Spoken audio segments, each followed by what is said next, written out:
Welcome back to our series. As we walk through, we take a tour of the 7 churches that are referenced and that Jesus had John write a letter to in the book of Revelation. These ancient cities that we are touring through are in present-day Turkey, which, as you know, I had the opportunity to go and visit in March and showing you some really neat pictures.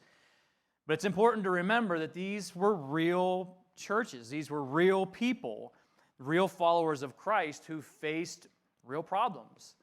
And they had challenges in their lives. Just like you and I, at times they struggle with shortcomings in their faith. And so because of all of that, I think we have a lot that we can learn from the things that Jesus told John to write to these churches in our modern context. I think there's a lot that we can learn. In fact, Jesus himself repeatedly says throughout these things, these instructions and these challenges to these churches, he repeatedly says, "He who has an ear, let him hear what the Spirit says to the churches." So it's important for us. So last week we started our journey in Ephesus, in the city of Ephesus. If you missed that, you can get on the website and check that out.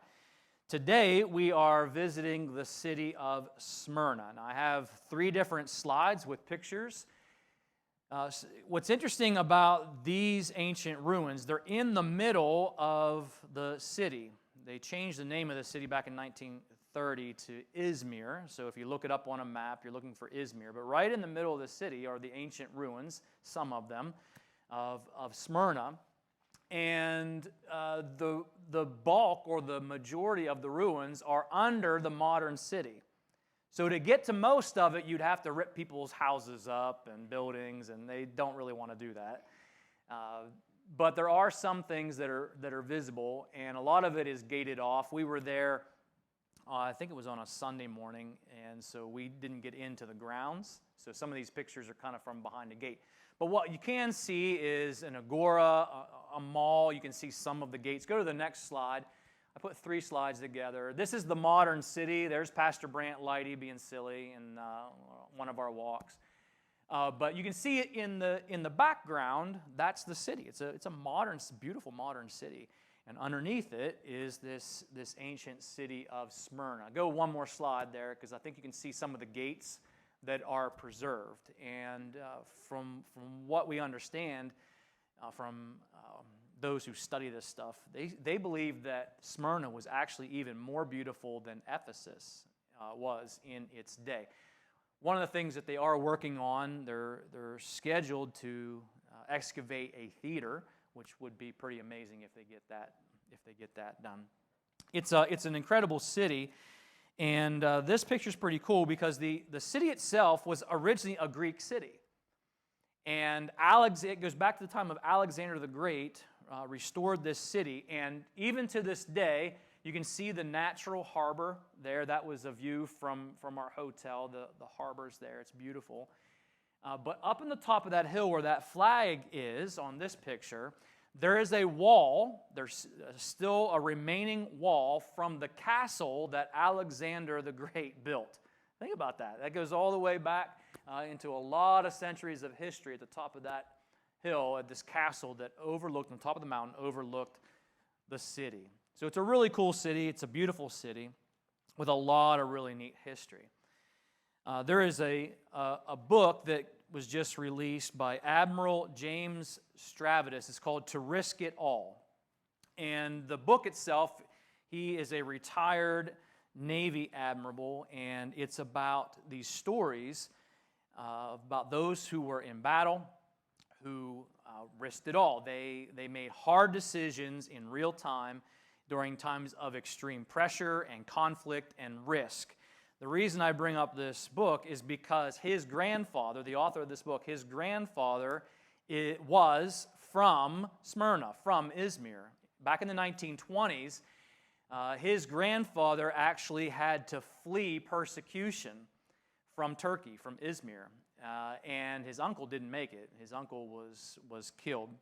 So it's kind of an interesting tie-in to a present-day person in American history that has ties back to Smyrna. But I don't just bring it up because that's interesting. I bring it up because the point of this particular book about making decisions in high-pressure situations, in times of conflict, in times where things are really hard, and making good decisions in those times of life. That's what this book is about. And that is really what was happening in Smyrna during the time that this letter was written from Jesus through John through these churches. So I'm going to invite you, if you would, to join me in Revelation chapter 2.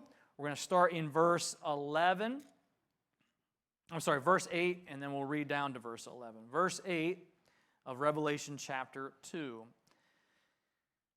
Jesus instructs John this way: write this letter to the angel. Remember last week we talked about that's a reference to the elders, to the pastor of the church in Smyrna. This is the message from the one who is the first and the last, who was dead but is now alive. Now, who are we talking about? We're talking about Jesus, right? Jesus is the one who is the first and the last. He's the one who was dead and is now alive. So Jesus is instructing these things to be written to the leadership in the church of Smyrna. Here's what was written. I know, Jesus speaking, I know about your suffering and your poverty, but you are rich. I know the blasphemy of those opposing you. They say they are Jews, but they are not, because their synagogue belongs to Satan. Don't be afraid of what you are about to suffer. The devil will throw some of you into prison to test you. You will suffer for 10 days, but if you remain faithful, even when facing death, I will give you the crown of life. Anyone with ears to hear must listen to the Spirit and understand what he is saying to the churches. Whoever is victorious will not be harmed by the second death. Jesus says to the believers in this church, I know about your tribulation. I know about your trouble. I know about your affliction. I know all about the slander that you are experiencing and about the persecution that you are experiencing. This word tribulation or affliction comes from the word tribulum. And I have a picture of what a tribulum is. It's actually an agricultural tool. An agricultural tool that was used on the threshing floor. So it looks like a sled, and it has like teeth on it, spokes. And the way you would use it is you would drag it across the grain, and it would break open the grain. And so it would leave the seed, the good seed. And then you would get rid of the chaff. You get rid of the husk, which is useless. And this was a tool that was used in that agricultural purpose. Later on, this was then used as a torture device. And what they would do is they would not just put it on someone and drag it across them. They would put sandbags on top of the sled to make it heavier so it would hurt more and cause more damage. The word tribulum means to rub. You ever heard someone use the phrase, now there's the rub, or herein lies the rub? You ever hear that phrase? Well, what are they talking about? They're not talking about getting a massage. They're not talking about something that you use to season your steak. When they use the phrase, therein lies the rub, they're talking about a problem. They're talking about a difficulty that they are facing. And the Jesus followers in Smyrna, where they were experiencing the rub of tribulum, and it was causing them to struggle with fear. I wonder if you can relate to that, because we all face the rub of tribulum in life. And sometimes those troubles, sometimes those afflictions or tribulations, sometimes they can create within us a sense of fear in our hearts or in our minds. And sometimes the result of that fear is maybe we can't sleep, we have trouble eating. Maybe sometimes we feel anxious and we get impatient, or maybe we get grumpy with people. Sometimes that fear turns into things like we have reasonable preparations for the future. Sometimes those reasonable preparations for the future can turn into like this all-consuming hoarding of stuff. We can't have enough because we're worried about this. We'll run out of this or run out of that, and we get consumed with it. If you ever find yourself experiencing fear because of the challenges that you are facing, you need to remember this part of this letter written to Smyrna, reminding them that we are not alone. We are not alone. Jesus knows about our tribulum. He knows all about our afflictions. He knows about our troubles, our challenges. He knows about when people slander us and when we are persecuted. He knows all about it. It's not that God is ignoring these things. It's not that God is picking on us. You think about who these people were in Smyrna. The followers of Jesus in Smyrna are the only church among the 7 that are mentioned, the only church that did not receive any rebuke from Jesus, the only church that did not receive any criticism from Jesus among the 7 that we're going to look at. These were faithful followers of Jesus Christ. They were living Jesus-centered lives, and even they were struggling with fear because of the tribulum, because of the tribulations and afflictions that they were experiencing. But I want you to notice that in this letter, Jesus does not say, "Dear Smyrna, just be good little Christians. Don't be perverts. Don't cuss too much. Make sure you go to church and put some money in the offering. In exchange for all your good things, I will make sure to give you a problem-free life." That's not what Jesus says. And I know it sounds silly to say something like that out loud, but I'm telling you, there are people who think this way about their faith. That as long as I get the list of the 5 things or the 10 things I'm supposed to do as a Christian, and as long as I can check off all the stuff, I'm a good little Christian, and as long as I'm doing the things I'm supposed to do, then in exchange for that, God should just make sure that I have a problem-free life.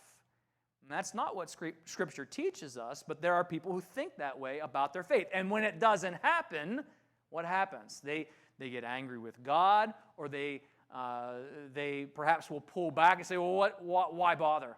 It's clearly not worth it. I should just live however I want to live if life's going to be hard anyway," which is also bad theology. But it happens all the time.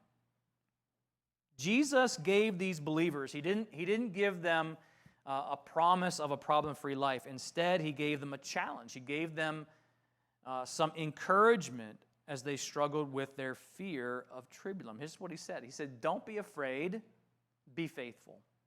Don't be afraid, be faithful. That's really good. We should put that on a t-shirt. That's a good thing to remember. Don't be afraid, be faithful. In fact, in the Gospel of John, John records the words of Jesus in John 16. Jesus said, "I have said these things to you, that in me, in Jesus Christ, in our faith relationship with Him, you may have peace." Not a problem-free life, but you may have peace. In fact, then he goes on to say, "In the world, you will have tribulation. You'll have affliction. You'll have problems. You will have tribulum. But take heart," Jesus said, "I have already overcome the world." Don't be afraid. Be faithful. Trust that Jesus knows all about what you are experiencing and what you are facing, and He cares. He cares about you, promises to help you endure, to never leave you or I alone. Jesus is with you. And here's what I know just through experience in life. I say Jesus is with you, and for some, therein lies the rub. Because there are plenty of people that would say, "Listen, if I'm being honest, I don't really want Jesus to just be with me in my tribulation. I want Jesus to remove the tribulation. Better yet, I want Jesus to make sure I'll never experience the tribulation in the first place. And it's a rub for some people. It's a problem. And the problem is we sometimes struggle with this idea that God allows us to suffer. Why would God do that? Doesn't He love us? Doesn't He care about us? Well, absolutely, God loves us and cares about us. But God allows us to experience pain, suffering, trouble, affliction. Sometimes God allows us to be broken like the grain being scraped by the tribulum so that we can be useful. When God takes away the unusable chaff from our lives, He's making us useful. He's making us better. He's making us spiritually stronger. That's why James writes this in James 1, "Consider it pure joy, my brothers, whenever you face trials, tribulum of many kinds, because you know that the testing of your faith develops perseverance. And that perseverance must finish its work so that you can be mature, so that you can be complete, not lacking anything." There is a benefit that God is using the tribulum in our lives to pull out the chaff, to get rid of the stuff that's not useful in our lives and just leave the things that are, and to strengthen those things and mature our faith. 2 Corinthians 1:3 is also, I think, a really important verse. So God will use the troubles, afflictions in our lives to make us stronger, spiritually stronger. But you have to, I think, complement that verse with this one. "Praise be to the God and Father of our Lord Jesus Christ, the Father of all comfort, who comforts us in all our troubles," in all of our tribulum, "so that we comfort those in any trouble with the comfort we ourselves have received from God." So there is this idea that we are able to comfort others because we've been through it too. But back up a step. It's not just that God allows us to experience the tribulum and the affliction and the pain of problems in life because He's making us spiritually stronger, right? It is that, but He doesn't just let those things happen and let us on our own. Like, good luck, here's some problems, hope they make you stronger. No, God is with us in those experiences in life. He's there not only to help us grow in our faith, but also to comfort us, to walk with us through the painful experiences. It's not either or, it's both of those things at the same time. The believers in Smyrna were experiencing some enormous tribulum, and it was causing fear in them. And specifically, Jesus mentions three things that they were afraid of. They were afraid of poverty, they were afraid of slander, and they were afraid of persecution. Those are the three things that Jesus mentioned. And I read this a number of times, and I wonder, why is it? Because it's interesting. They're the only church among the seven that doesn't receive any rebuke or criticism. Why is it that Jesus gives them a pep talk instead of criticizing them for what we could say is a lack of faith? Well, you're afraid, you just need more faith. Why does Jesus approach it that way? I mean, when the disciples were in the boat in the Sea of Galilee and the storm came up and they all panicked and lost their minds, Jesus, He rebuked them for their lack of faith. Why doesn't Jesus do that here? And I don't know for sure the answer, but I wonder if it's because these believers in Smyrna, yeah, they were struggling with fear, but they didn't quit. They didn't give up, even though it was super hard to live in that city and be a follower of Jesus. And when I say that it was super hard, I want to try to paint a picture of what that means. Because you might assign your own experience or your own definition to that phrase, super hard, to live in this city and not really get why it was really difficult for them. Because your own experience really doesn't compare. Let me see if I can paint a picture. Many of them had become slaves because of persecution. Many of them had lost almost everything when it comes to material possessions because of persecution. And not only that, not only was poverty a real thing that they were experiencing, like real hardship level poverty, but there was a Jewish community in the city of Smyrna that would slander them. And probably a lot of their focus was directed at those who were Jewish by heritage and then converted and became followers of Jesus. And that created tension within those relationships.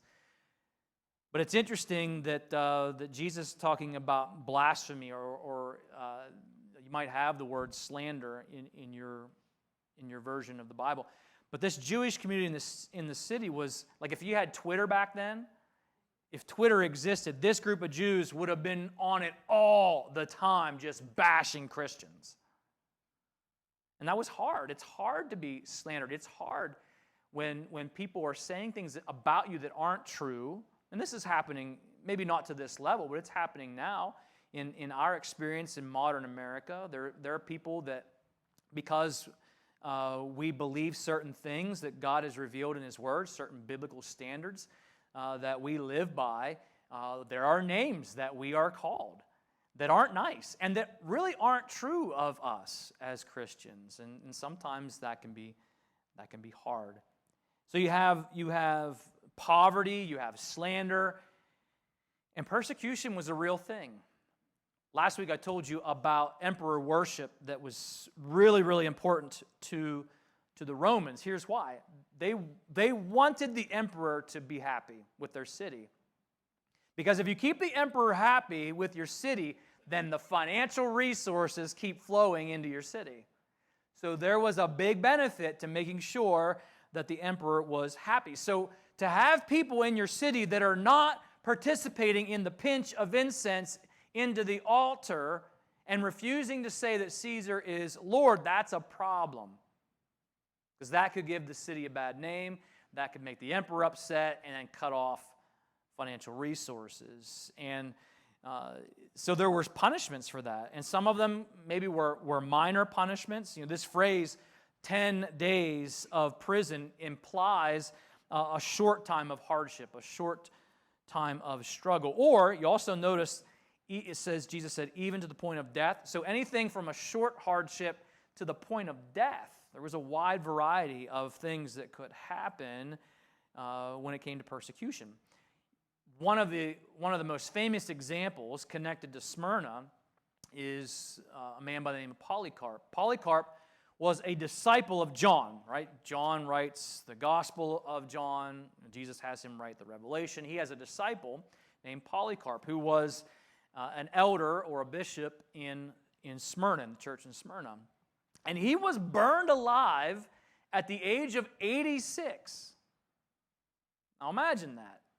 At the age of 86, burned this guy alive because he refused to say that anyone is Lord other than Jesus.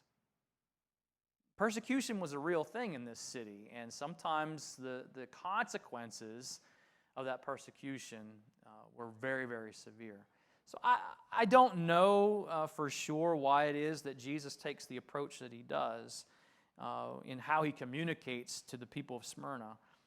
I do know this. I do know that there are times when I need to hear Jesus say to my heart, don't be afraid, be faithful. Do you ever need Jesus to say that to your heart? Don't be afraid, be faithful. Because it is getting more and more difficult. It's becoming not just uncomfortable, it's becoming, in our country, to a place where you really could experience a loss of your job. Slander's been around for a long time, but that's getting worse. Persecution is becoming more mainstream when it comes to its direction towards Christians, and it's going to require courage to face that. And sometimes we might be afraid. I think one of the best modern examples, most recent examples of courageous Christians that I've seen, there's 5 baseball players for the Tampa Bay Rays. Have you seen this story? These 5 baseball players get paid a lot of money to play baseball, right? They have a good life, a good career. And these 5 Tampa Bay Rays baseball players, they chose not to wear the Pride jersey and the Pride decorated hat for Pride Day at the Tampa Bay Stadium during the Pride celebration game that they were having. And they did so because they're followers of Jesus. When they were asked why they refused to wear the jersey and the hat by the media, the pitcher, Jason Adam, he was kind of like the spokesman for these 5 guys, he said this. I wanted to quote him because I think it's really, really good. He said, because ultimately we all said we want them to know that all are welcome. Now, when he's saying them, he's talking about the LGBTQ community that were coming to that game, coming to that stadium. He says, we want them to know that all are welcomed and loved here in their stadium. But when we put it on our bodies, I think a lot of guys decided that we don't want to encourage it, meaning the lifestyle of the LGBT community. We don't want to encourage it if we believe in Jesus, who encouraged us to live a lifestyle that would abstain from that behavior. It's not judgmental. It's not looking down. It's just what we believe the lifestyle Jesus encouraged us to live for our good, not to withhold. But again, we love these men and women. We care about them, and we want them to feel safe and welcome here. Isn't that good? What a great way to handle that. These guys, not only are they willing to risk losing their jobs, willing to be slandered. Do you think any negative things were said about these guys in the media? Yeah, they got hammered. And they were willing to do that, but I love the fact that they did it with love. They did it with grace. And that's not easy, is it? That's not easy. I feel myself as I'm getting a little bit older in life that I'm more willing to be bold, and I'm more willing as I get older to say what I think. It's harder, though, as I get older, to do that with love and grace. And I want to hold on to both, right? I want to be bold in my faith. I want to speak truth. But I don't ever want to get to a place where my heart is not able to say those things with love and grace, because that's not good. Right? That's not following Jesus and doing things the way that he wants us to do them. So I just really appreciate the way that these guys handled that. And I think these are the kinds of hard decisions for genuine followers of Jesus. And it's going to get more frequent. I pray for our teachers. We have a number of teachers and people that work for school districts here at Grace Fellowship. And, that's a hard place to work across the country nowadays when it comes to education, public education. And so we need to make sure that we're praying for our teachers and those involved in our schools. It's getting harder for them because it's possible. It's not just teachers, right? It's in the business world. It's in the boardrooms where poverty is a real thing, where there might be decisions that have to be made where you have to decide, am I going to do this, participate? Am I going to be part of this? Or am I going to lose my job? Right? And those are real decisions, and they're not easy. It's easy as, I could stand on stage here and say, oh, you should be bold for Jesus, and if it means losing your job, do it. Well, now where are you going to get you're not moving in with me, right?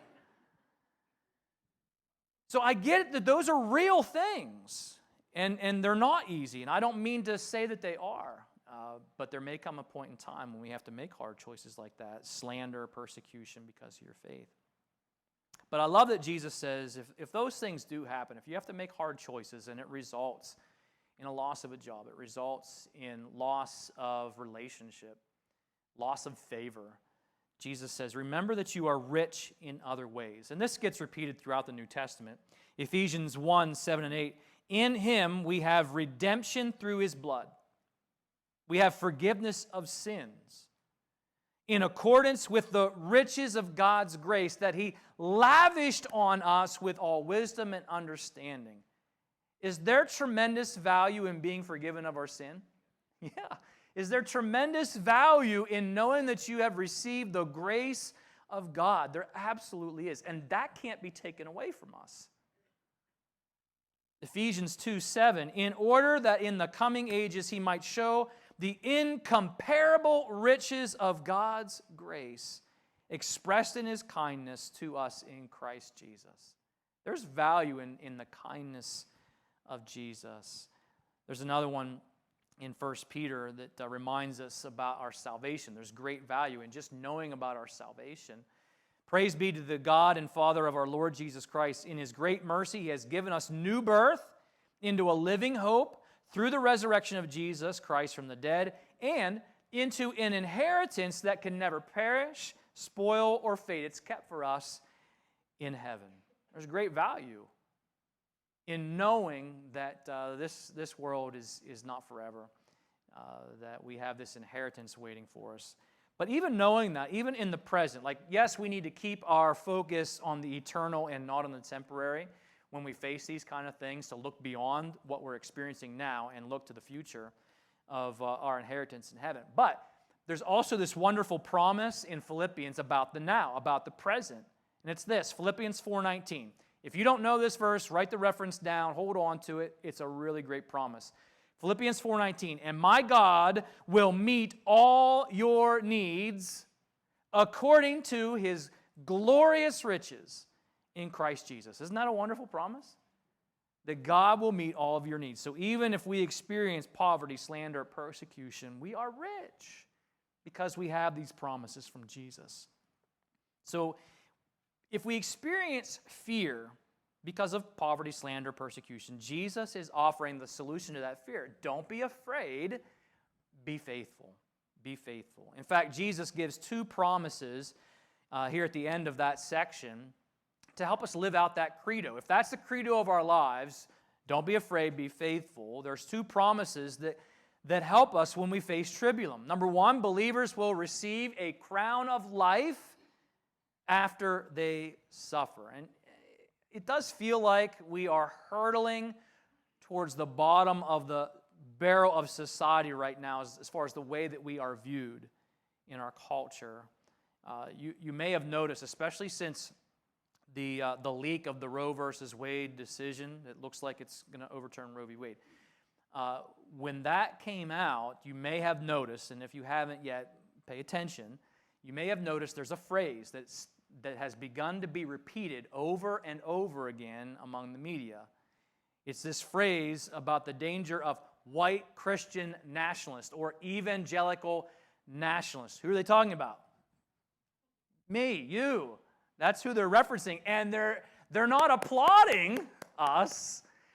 This phrase is being used in a very negative way, as if we are dangerous. And if the Roe v. Wade is overturned, you're going to see a lot of anger. And you know where that anger is going to be directed? Yeah, us. Those of us who believe in protecting unborn life. I just say that to say living for Jesus is not always going to be easy. It's certainly not the best way to get invited to the party. You know that, right? It's not the best way to get invited to the party. And it's very possible that the increase of experiencing things like poverty, slander, and persecution is going to continually go up. But it's temporary. That's his point. That's what Jesus is encouraging them. It's temporary. And on the other side of that, the second promise goes with the crown of life. Don't be afraid, be faithful, because the believer will not experience the consequences of the second death. That's what Jesus said. And so we have this eternal hope that we can and must hold on to whenever we experience these tribulum in life. I haven't gotten too far into this book yet. About halfway through chapter 1. It's my summer book that I'm going to be reading through. And I'm really looking forward to these stories that talk about how to make good decisions from a leadership perspective. How do you make hard decisions, good decisions in times of pressure and conflict and risk? And I tell you, I have no idea if Admiral Stavridis is a believer or not, but I know he's a descendant from people from Smyrna. And Smyrna is a place where people, believers, real believers like you and I, where they had enough faith to risk it all. I love that title. They had enough faith to risk it all, even though it was going to cost them possibly everything. And I love that Jesus encouraged them, even in their willingness to risk it all, there were times when they were afraid. And it's possible that in their fear, maybe one of the reasons why Jesus approaches it this way, is that in their fear, maybe some of them were getting to the point where they were starting to wonder, I don't know how much longer I can do this. I don't know how much longer I can hang in there. I'm not sure if this is worth it. It's possible that maybe some of the believers there they were enduring, they weren't giving up, and they were wondering, is it worth risking it all? And they were afraid. And maybe that's the reason why Jesus approaches it that way. But my prayer for you, my prayer for me, is that our legacy, what a legacy, right? The only church among the seven with no rebuke, no criticism, just an encouragement. Don't be afraid, be faithful, hang in there. What a legacy. And I wonder if years from now, if that will be my legacy. I wonder, and I pray that will be your legacy, that will be the legacy of Grace Fellowship Church, that years from now there will be people who will be able to look back and say the believers at Grace Fellowship were willing to risk it all. Yeah, it was hard, but they were willing to experience all the tribulum of poverty and slander and persecution for the sake of their faith in Jesus. They trusted Jesus when he said, don't be afraid, be faithful. Don't be afraid, be faithful. Trust me to be with you. Trust me to help you endure. Trust me, Jesus would say, to be the solution to your fears.